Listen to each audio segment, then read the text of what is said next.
Shalom, puji Tuhan, kita bersyukur bisa berada kembali dalam persekutuan tubuh dan darah Yesus. Dalam hal ini kita akan bersama-sama mengikuti perjamuan suci, ibadah perjamuan suci dengan baik dan benar. Sebab kita tahu ibadah saya dan saudara adalah ibadah kepada Tuhan.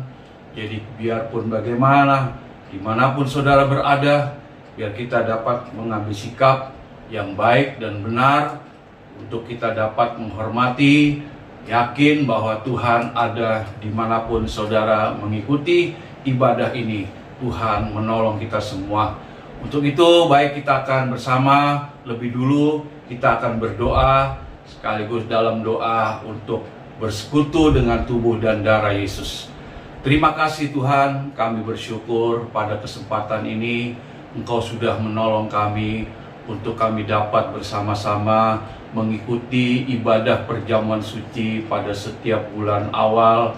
Roh Kudus mengurapi kami semua, pimpin kami Tuhan, supaya kami dapat menikmati apa yang menjadi kehendak-Mu dalam kehidupan kami, untuk kami tetap setia dan bertekun di dalam ibadah. Terima kasih Tuhan, kami yakin Kau ada di tengah kami, menolong kami, membuat kami bersuka cita karena Tuhan dan karena firman-Mu yang kami dengar.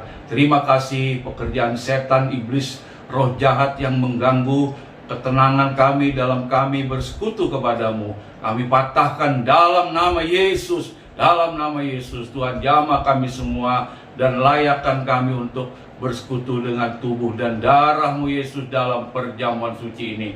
Terima kasih Tuhan, kami yakin Kau menolong kami saat kami mendengarkan sedikit renungan singkat untuk kami dapat mengerti dalam perjamuan suci ini. Terima kasih Tuhan. Dalam nama Tuhan Yesus kami mengucap syukur, mengurapi kami semua, menguduskan kami semua, untuk kami layak dan berkenan di hadapan-Mu, dan kami boleh menerima berkat-Mu. Dalam nama Tuhan Yesus kami bersyukur. Amin. Puji Tuhan, saudaraku, kita akan melihat kebenaran firman Tuhan dari kematian Tuhan Yesus di atas kayu salib. Apa yang Yesus lakukan itu semua semata karena Yesus mengasihi saya dan saudara. Saudaraku yang dikasihi Tuhan, perjamuan suci ini suatu bukti bahwa Yesus mengasihi saya dan saudara dengan menyerahkan nyawanya kepada Bapaknya. Saudaraku, kalau kita renungkan, ya saat kita menghadapi masalah apa saja, saudaraku, kalau Tuhan Yesus memberikan nyawanya buat saya dan saudara, apalagi yang lain, Tuhan pasti tolong. Jika kita mengambil sikap, memiliki hati yang mau taat kepada firman Tuhan, maka segala persoalan saudara pasti ada jawabannya. Ya, oleh sebab itu kita melihat dari Injil Lukas pasal yang ke-23, Lukas pasal 23. Ya, kalau kita lihat perikopnya pada ayat 44, perikopnya Yesus mati. Dan kematian Yesus di atas kayu salib sebenarnya di sini kita bisa membaca bersama adalah Yesus sendiri yang menyerahkan nyawanya kepada Bapaknya. Ya, saudaraku. Nah, kita baca ayat yang ke-46 ya. Ayat 46. Lalu Yesus berseru dengan suara nyaring, "Ya Bapa, ke dalam tangan-Mu kuserahkan nyawaku. Ke dalam tangan-Mu kuserahkan nyawaku." Dan sesudah berkata demikian, Ia menyerahkan nyawanya. Saudaraku, puji Tuhan. Saudaraku, kepada siapa Yesus menyerahkan nyawanya? Kepada Bapa yang telah mengutusnya. Saudaraku, sebenarnya kemanusiaan Yesus pada waktu Ia di Taman Getsemani, haleluya, Dia berkata kepada Bapaknya, "Bapa, kalau boleh cawan ini lalu daripadaku. Itu pun bukan kehendakku, tetapi biarlah kehendak-Mu." Ternyata saudaraku, di dalam doanya, apa yang dijalankan oleh Yesus adalah kehendak Bapaknya. Dia harus meminum cawan murka dosa saya dan saudara.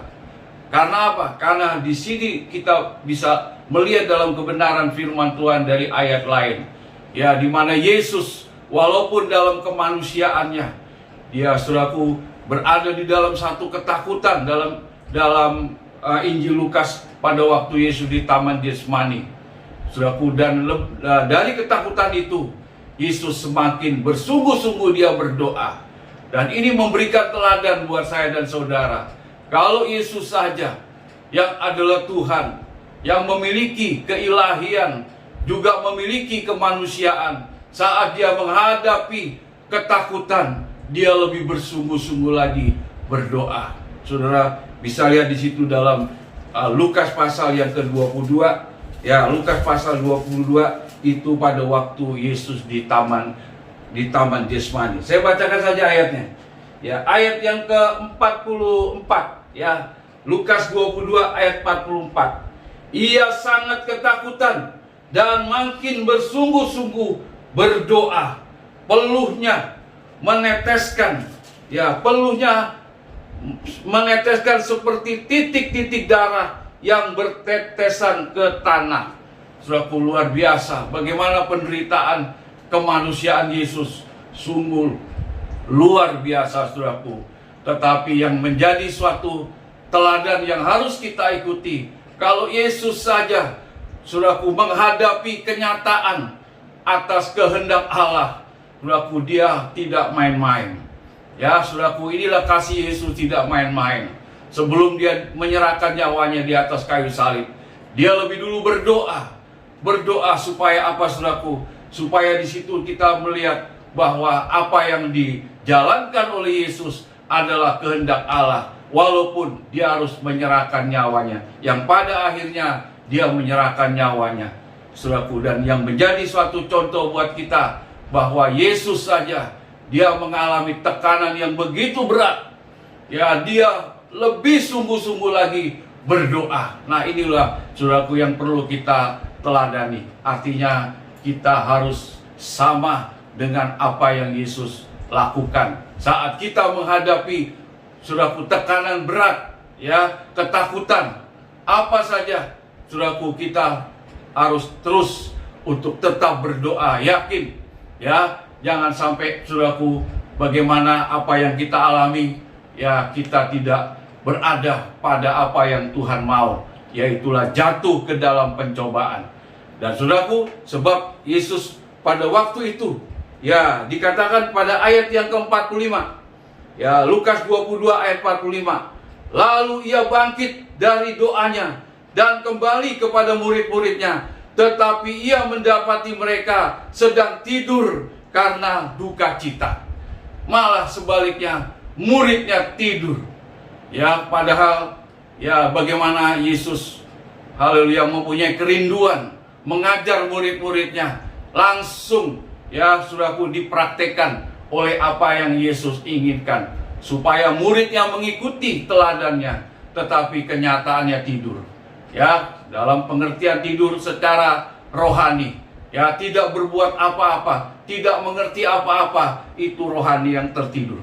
Ya, makanya kita harus mengerti apa yang menjadi kehendak Bapa. Sama seperti Yesus, walaupun dia sebagai anak, dia tetap mau taat, khusus yang mentaati apa yang menjadi kehendak Bapaknya. Itulah murid yang harus mengikuti teladan Yesus sebagai gurunya. Ya, bukan karena tidur. Saudaraku, padahal di ayat 44, Yesus semakin bersungguh-sungguh berdoa, malah muridnya tidur. Saudaraku, kalau kita melihat di sini, ya, saudaraku, kita bersama-sama, ya, akan belajar mengikuti apa yang menjadi kehendak Bapa. Ya, oleh sebab itu, ya, kalau Yesus menyerahkan nyawanya untuk siapa? Dalam Injil Yohanes pasal yang ke-10, saudaraku, kita lihat Injil Yohanes pasal 10, ya, haleluya, ayat yang ke-11, ya. Akulah gembala yang baik. Gembala yang baik memberikan nyawanya bagi domba-dombanya. Yesus menyerahkan nyawanya kepada Bapaknya. Untuk siapa? Untuk saya dan saudara, sebagai domba-dombanya. Ya, namun sebelum Yesus naik di atas kayu salib, ya, ada 7 gema suara Yesus di atas kayu salib. Ya, saudaraku, terakhir, kata kalimat terakhir, sudahlah genap, selesai. Ya, ada kata lagi, aku haus. Ada kata lagi, ampunilah Bapa mereka yang tidak tahu apa yang mereka perbuat. Ya, saudaraku, nah di sini kita belajar, ya, saudaraku, sebagai domba-dombanya Tuhan memang harus mengikut gembala yang baik, yaitulah Yesus, yang juga dalam hal ini, ya, saudaraku, saudara sudah mempunyai gembala yang sudah disahkan, yang sudah ditabiskan. Ya, gembala saudara sekarang Ibu Pendeta Muda Marta, ya, saudaraku, itulah gembala saudara, di mana yang memimpin saudara untuk masuk pada kehendak Tuhan, untuk masuk pada kehendak Bapa, yang walaupun mungkin rasanya sakit, mungkin rasanya wah tidak bisa terima apa yang saudara alami karena ujian iman, tetapi biarlah kita berkata seperti Yesus, biarlah bukan kehendakku tetapi kehendakmu. Jadilah domba yang baik yang terus mengikuti teladan gembala yang baik. Puji Tuhan, Tuhan memberkati. Mari kita siapkan untuk kita mengambil tubuh dan darah Yesus. Haleluya.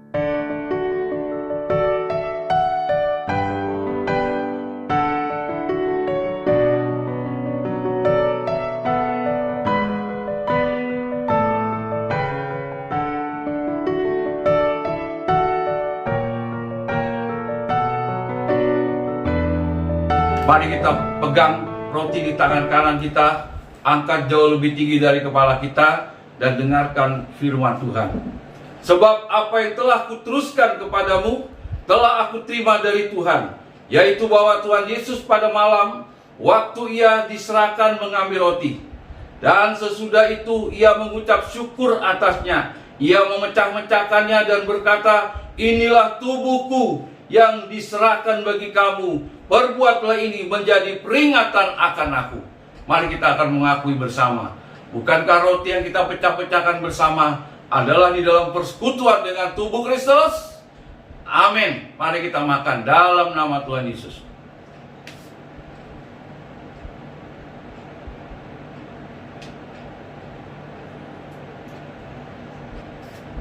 Haleluya. Terima kasih Tuhan.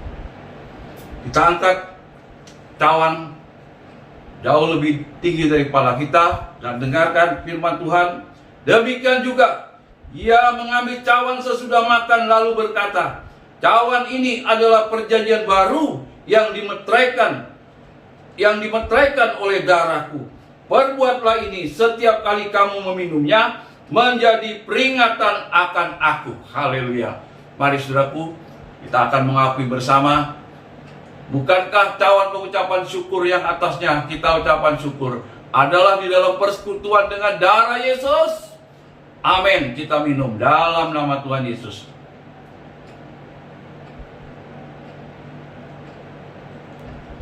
Haleluya. Puji Tuhan. Haleluya. Mari kita berdoa sekaligus kita akan menerima berkat Tuhan dalam ibadah perjamuan suci ini. Terima kasih Tuhan, kami bersyukur telah menyelesaikan ibadah perjamuan suci ini. Walaupun Tuhan yang kami laksanakan, tidak seperti apa yang kami laksanakan di gereja. Biarlah Tuhan tidak mengurangi kesungguhan kami, haleluya, keyakinan kami, bahwa di mana kami berkumpul 2-3 orang, Kau ada di tengah kami, haleluya. Terima kasih, kami bersyukur. Kami telah menerima tubuh dan darah-Mu, di mana Engkau mengasihi kami luar biasa. Kau menyerahkan nyawa-Mu buat kami. Terima kasih Tuhan, terima kasih. Engkau baik dan sungguh baik. Kami tidak bisa membalas kebaikan-Mu di tengah-tengah keadaan dunia. Tuhan, di sekeliling kami pun, Tuhan, Engkau tahu apa yang menjadi kekurangan kami, kelemahan kami. Tuhan ampuni dan Tuhan lindungi kami semua, khususnya jemaat Tuhan. Haleluya, haleluya, yang ada di Bintang Fajar Situbondo. Tuhan memberkati usaha pekerjaan mereka, rumah tangga mereka, hidup nikah mereka. Berkati juga kehidupan rohani mereka, kesehatan mereka. Tuhan berkati dan lindungi. Khususnya juga Ibu Gembala Tuhan yang sudah Engkau lantik melalui organisasi. Tuhan juga melindungi dan memberkati kepada anaknya Kepas. Tuhan juga selalu melindungi dan memberkati ke depan supaya haleluya, jika kami sudah boleh beribadah di tempat ibadah, Tuhan juga memberkati dan pakai semua. Tuhan, Engkau selalu melindungi, selalu menyertai. Terima kasih, kami percaya pada kesempatan ini Engkau sudah mendengarkan doa kami, dan kami akan selesaikan ini dan tutup ini untuk menerima berkat-Mu. Haleluya, haleluya. Saudaraku yang dikasih oleh Tuhan, ulanglah, terimalah berkat rahmat anugerah dari Allah Bapa, kasih sayang daripada Tuhan kita Yesus, kekuatan penghiburan dari Roh Kudus, memberkati kita semua yang mengikuti. Haleluya, juga semua jemaat yang ada di Bintang Fajar Situbondo. Tuhan berkati, yang lemah kuatkan, yang sakit sembuhkan, yang susah Engkau hiburkan. Terima kasih, kami yakin Tuhan Engkau mendengarkan doa kami. Kami terima berkat-Mu dengan percaya dalam nama Tuhan Yesus. Haleluya, amin. Puji Tuhan. Tuhan berkati.